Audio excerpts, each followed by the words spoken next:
slow to put them down on paper. And so in the meantime, I would, make them up, kind of on spur of the moment, and they'd be a little different every night. And that song reminded me of when I turned 18. When Alex and I turned 18, the drinking age had just lowered to 18. So finally we could legally get drunk. So in Ontario, they had what they call men's rooms. It's an antiquated concept, of course, but they were bars that you go into, and literally only men were allowed in. And you'd sit at these little round cafe tables, and all these guys would come around with jugs of beer.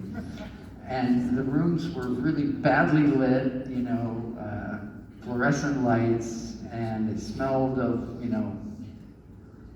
the stuff they cleaned the tables with. And I remember sitting there, drinking this beer and looking around the room, and they were all working guys, They were all people that worked hard.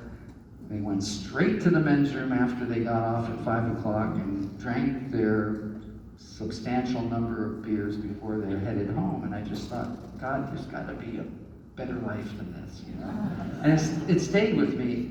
And so that's how Working Man was really born. And it was sort of all about that. And then fast forward to when we're recording the first album.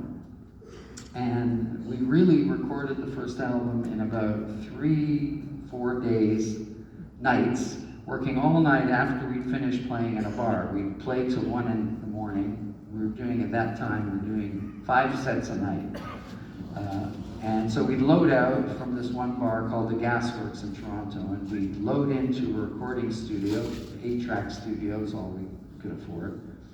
And we'd record all night, and then we'd bring the gear back the next day, load back into the bar. You get the picture. So on the third day, I had to record all the vocals. And I was super excited. I'd never recorded in a proper studio and sang in a proper vocal booth.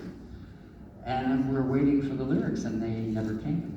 And he just didn't show up. So I had to sit down for an hour and scratch out all the lyrics based on what I'd been singing. And that's the lyrics for the first album. And when we saw John the next day, we said, what the fuck happened? And he said, well, I hated them, so I tore them all up. Oh, phone call would have been nice. Anyway, so thank you. There's a long